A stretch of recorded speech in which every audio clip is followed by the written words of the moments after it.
Donc, bonjour à toutes, bonjour à tous. Aujourd'hui, on va faire une petite balade en nature. Et je vais vous parler des gilets jaunes. Parce que, bon, on n'entend plus grand parler dans les médias.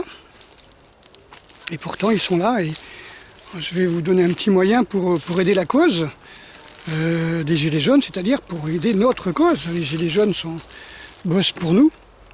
Et encore une fois, eux, ils pourraient dire, si vous n'êtes pas pour nous, vous êtes contre nous. C'est-à-dire, si vous ne nous aidez pas, vous cherchez à nous mettre du bâton dans les roues, comme ont voulu le faire les foulards rouges ou autres mini-révolutions colorées pro La République En Marche, quoi. Donc, oui, parce qu'on vous dit qu'il n'y a pas d'argent, mais on vous balance qu'on va trouver 500 millions pour la violence faite aux femmes ou les féminicides. Oui, alors déjà, qu'ils arrêtent de s'enrichir sur l'alcool, en vendant de l'alcool, en faisant de la pub sur l'alcool. Quand il y aura moins de gens bourrés, je dis pas de mecs bourrés, mais de gens bourrés, il y aura déjà peut-être moins de violence, et pas forcément conjugale. Ok, donc on va faire une petite vidéo. Je vais vous laisser profiter du paysage. Et puis, moi, je vais vous parler un petit peu d'un texte là, que j'ai fait pour vous expliquer comment je considère le combat des gilets jaunes et comment on peut les aider. Alors déjà, pourquoi je me considère comme gilet jaune? Eh bien déjà, je me considère comme gilet jaune comme tous, hein, pour montrer mon mécontentement sur la politique actuelle, pour montrer que je refuse d'être un mouton ou un complice de ce système qui détruit les acquis sociaux durement acquis par nos pères, et que je refuse de participer à cette destruction de notre société. Déjà, pour ma part, je consomme au moins 40% de moins de ce que je consommais, on va dire, au début des Gilets jaunes, il y a un an. Déjà, je ne consommais pas beaucoup, mais j'ai bien compris qu'on mangeait beaucoup trop. Et donc, j'en ai profité pour consommer moins. Donc, évidemment, ça me fait plus d'argent de côté. Mais cet argent, on n'est pas obligé de le laisser dans les banques. On peut l'investir dans plein de choses, dans du matériel de survie, dans du terrain. Voilà, quoi. Je veux dire, pas faire trop de crédit, hein, mais voilà. On peut investir ailleurs. Voilà. Donc, en faisant des économies ou en s'achetant des vêtements solides et pas des saloperies qui viennent dans le sait où et qui de toute façon seront bonnes à jeter parce que c'est des trucs qui sont faits pour suivre les modes. Je ne tombe pas là. Donc déjà moins consommer, c'est déjà aider le mouvement. Ensuite, maintenant je donne donc forcément un sens à ma consommation. Donc comment donner un sens à son consommation? C'est-à-dire, je sais pourquoi je mange, je consomme, j'achète en pleine conscience. C'est-à-dire je me prends en main et je me dis, ben voilà, j'attends pas de l'État qu'il fasse baisser les prix. Seulement, je paye le prix qu'on me donne, mais j'en consomme 2 fois moins. En sachant que plus vous mangez, comme c'est des choses qui sont relativement toxiques et qui sont des produits de supermarché, de grande consommation, vous avez quand même 90 chances de balancer 98% de ce que vous mangez. Donc faut pas être fou non plus. D'accord? Donc il faut penser à ça, c'est pas des choses digestes, c'est pas des choses qu'on peut identifier. Rappelez-vous l'histoire de la pizza dont parlait Michel Sim et Adriana Carambeu dans l'émission de France 2 là, qui est passée avant-hier. Donc je vous ai fait une vidéo hier là-dessus qui vous explique bien qu'en fin de compte ce sont des produits ultra transformés que le corps va s'épuiser à éliminer. Donc ça ne vous profite pas, ça profite à ceux qui vous vendent ça, hein. Je me souviens d'un salon de je ne sais trop quoi, un marchand de jambon qui expliquait il faisait du jambon sans jambon, quoi. D'accord, il mettait du goût jambon et il s'adressait au restaurateur. Et puis évidemment c'est le porte-monnaie qui est mis en jeu. On dit vous allez dépenser moins, vous allez avoir plus de bénéfices. Voilà, alors l'État augmente les taxes sur la restauration, entre autres, hein, et on demande aux gens de vendre de la merde, aux restaurateurs de vendre de la merde pour avoir les mêmes bénéfices qu'avant quand il y avait moins de taxes et qui vendaient de la bonne nourriture. Ben non, faut pas faire ça, faut pas. Merci aux restaurateurs qui ne jouent pas le jeu. Donc voilà, je n'attends pas de l'État qui m'apporte le bonheur, la paix ou la santé.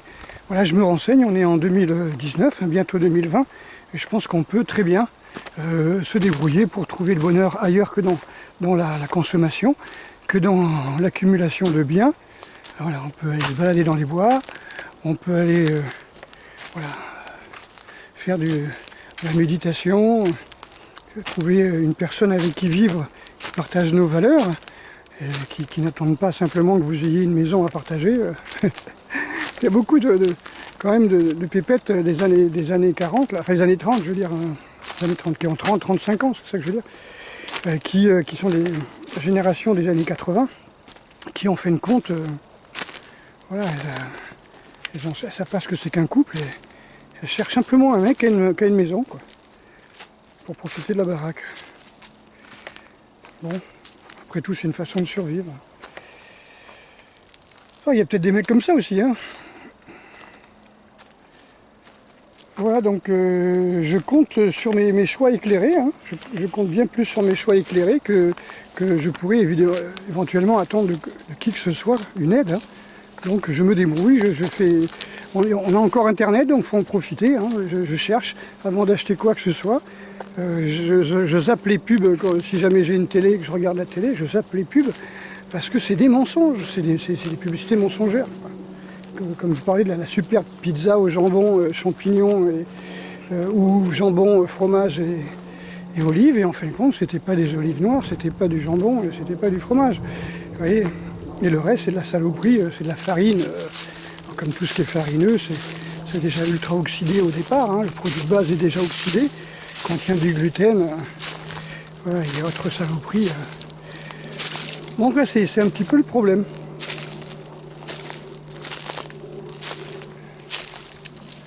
Alors comme nous sommes tous et toutes différents, c'est à nous de nous adapter à notre savoir, on décide de consommer ou pas telle ou telle chose, hein. C'est à nous de voir, hein. Mais renseignez-vous, hein, il y a une grande partie, je dirais 90% de ce que vous consommez, en quantité et en entre guillemets qualité, qui en fin de compte ne sert à rien, strictement à rien.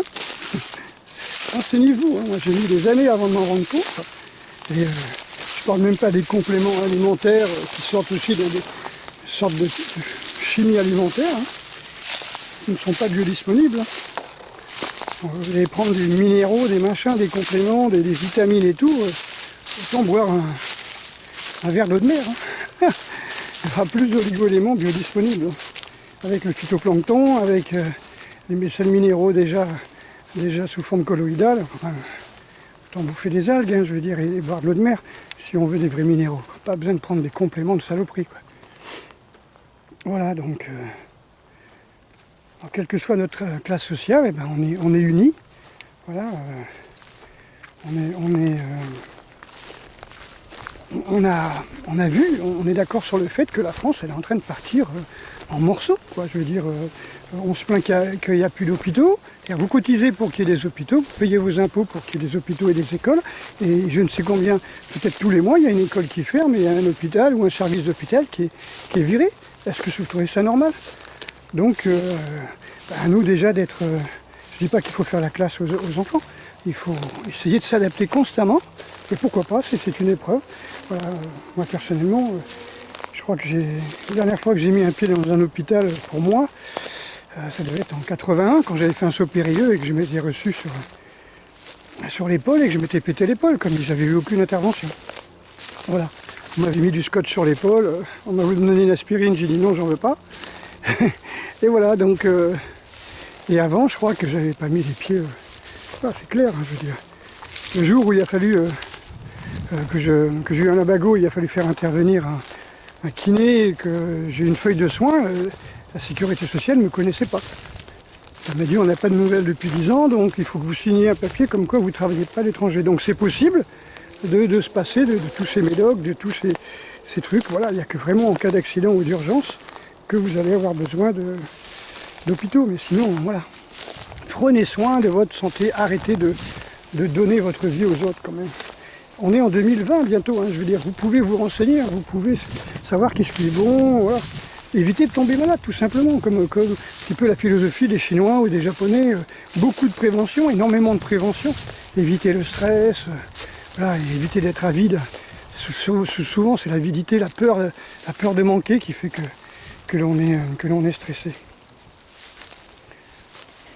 Donc, la France perd ses acquis sociaux, ses richesses, sa culture, ses entreprises, ses autoroutes, ses barrages électriques, ouais, tout fout le camp, quoi. On vend tout ça, alors pourquoi? Qui a endetté la France au fait d'avoir besoin de vendre tout ça à des privés, à des étrangers? Voilà, je crois que bientôt on va restituer l'Alsace et la Lorraine, je ne sais même pas si c'est pas déjà fait. On a restitué, je ne sais plus, à l'Allemagne ou à l'Europe, ou je ne sais à qui, l'Alsace et la Lorraine bientôt, vous allez voir. C'est bien tous ces gens qui sont morts dans des guerres pour essayer de souder un pays, hein, de protéger des frontières, et maintenant en Europe on ouvre les frontières et puis allez, basta quoi.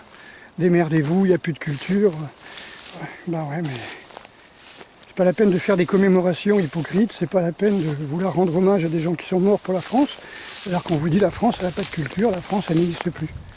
Donc rien n'est perdu, essayez de vous mobiliser, voilà. Donc bravo à toutes et à tous, tous ceux qui se prennent en main, hein, donc qui ont ou vont modifier leur comportement de vie. Hein, et je pense que le mouvement des Gilets jaunes nous a permis à dire tout haut ce que tout le monde pensait tout bas, qu'il y avait quelque chose qui n'allait pas, quoi. Quelque chose de pourri dans mon royaume, comme dirait Macbeth, quoi. Donc c'est très bien. Hein. Donc si on est unis ensemble, évidemment, pour faire des manifs, c'est clair, on est beaucoup plus visible. Mais chacun de son côté peut individuellement, c'est rare que j'utilise ce mot pour quelque chose de positif, mais à sa portée, consommer moins, rouler moins, faire moins marcher les autoroutes, etc. Prendre moins l'autoroute, voilà. Enfin, le choix de nos produits de consommation et de la façon de consommer, la quantité, etc. Donc l'État, le gouvernement cherche à nous diviser, hein, on nous balance 71 gens sexuels, on nous fout les hommes contre les femmes déjà dès le départ, les riches contre les pauvres, les syndiqués contre les non-syndiqués, les fonctionnaires contre les publics. On essaie toujours de nous diviser. Pourquoi? Parce que c'est plus facile d'attaquer un peuple en guerre. Qu'est-ce qu'il a fait Jules César?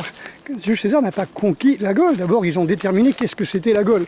Hein, ils ont dit, voilà, des frontières du Rhin, aux Pyrénées, jusqu'à la Bretagne et puis jusqu'en Italie, voilà, on va appeler ça la Gaule, quoi. Et puis il a été voir des peuples qui se faisaient la guerre depuis des siècles, hein, et puis il a prêté son armée à certains chefs gaulois, hein, certains roitelets, on va dire, qui combattaient depuis des siècles d'autres personnes.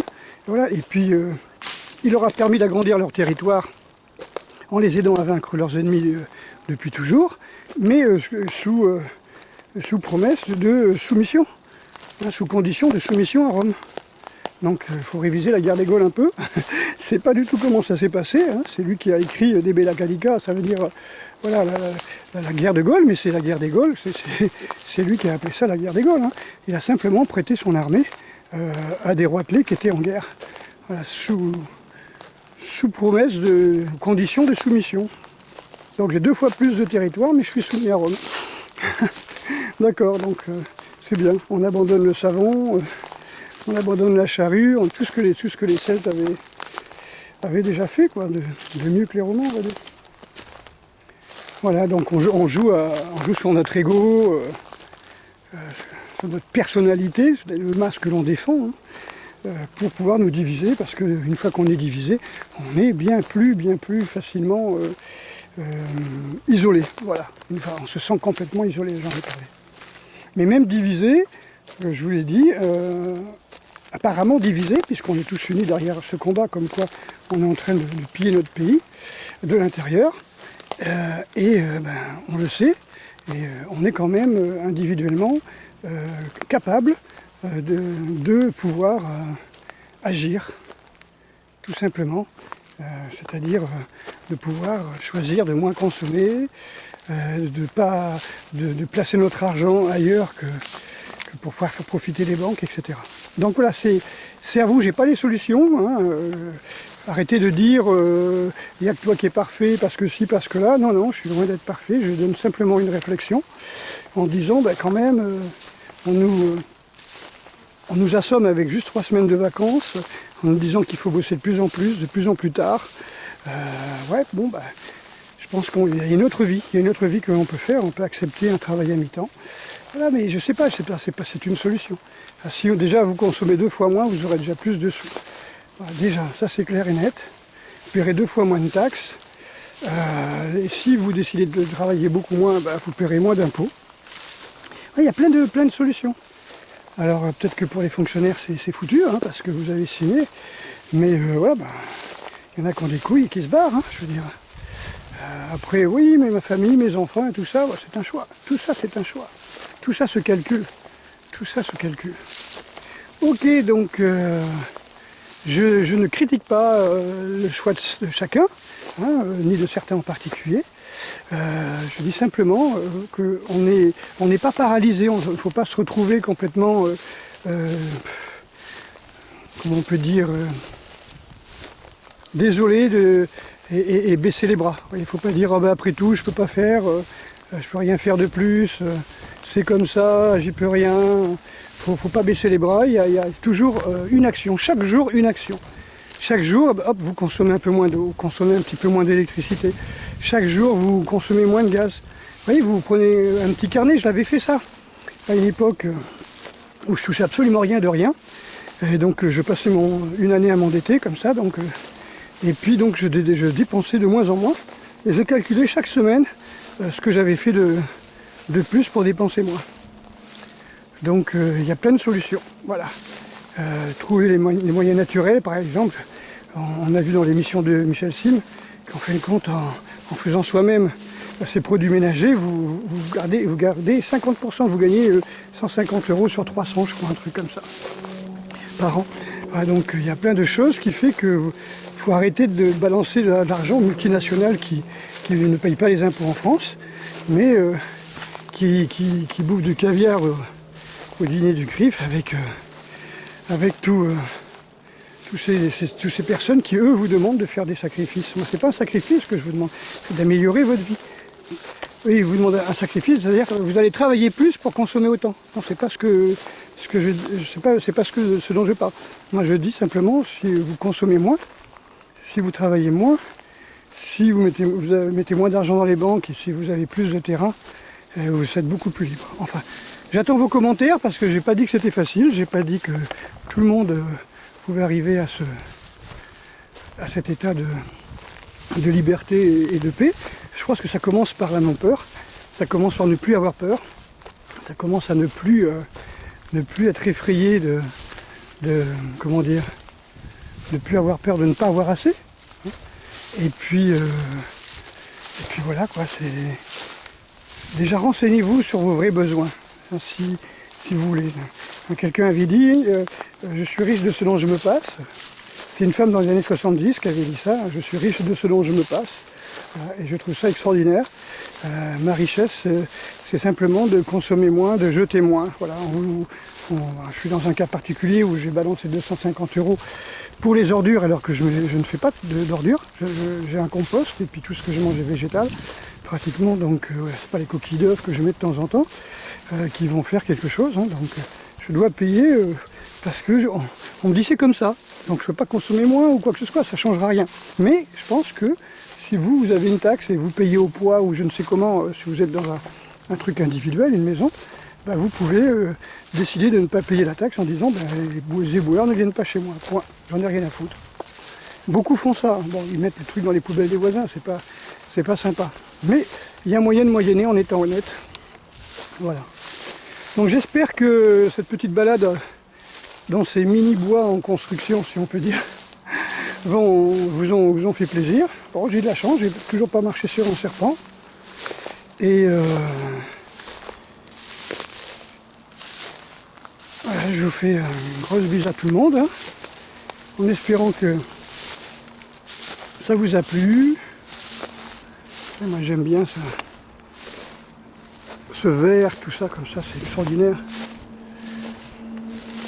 Donc c'est bien d'être un petit peu dans dans la pleurniche, mais bon, il y a un moment, faut se prendre en main, comme j'ai déjà dit. Et puis, essayer de calmement. Hein, moi, je n'insulte personne. On me dit, oui, ce que vous dites, ça fait mal, etc. Ça fait mal aux égos, ça fait mal parce que vous avez fait les mauvais choix, mais j'étais pas là, j'ai pas rien, c'est pas moi. D'accord? Mais arrêtez de m'insulter parce que ce que je dis ne vous convient pas. Je sais que ça peut parler à beaucoup de personnes qui ont déjà fait les choix, qui ont déjà fait ces choix responsables de moins consommer, de moins travailler pour s'occuper plus de leurs gamins, de leur maison. Parce que je connais des gens moi, qui ont acheté une maison et qui était à refaire, hein, et puis ils bossent tous les deux, et, le couple, et 30 ans après, la maison, elle est à 40%, quand même pas à 40% prête, on va dire. Donc c'est dommage. Je pense qu'il y a moyen de moyenner et ne pas accuser constamment les autres ou de vous dire les quatre vérités. Ah, ça se mange. Ça c'est délicieux. Ok, donc gros bisous encore une fois. J'espère que vous avez apprécié cette balade. Voilà. Donc mettez vos commentaires, ceux qui ont déjà fait les choix, ceux qui ont déjà réussi. Il y avait un site, je sais pas, c'est ça qui disait on peut le faire.com. Il y avait deux petits trucs comme ça où les gens avaient réussi déjà.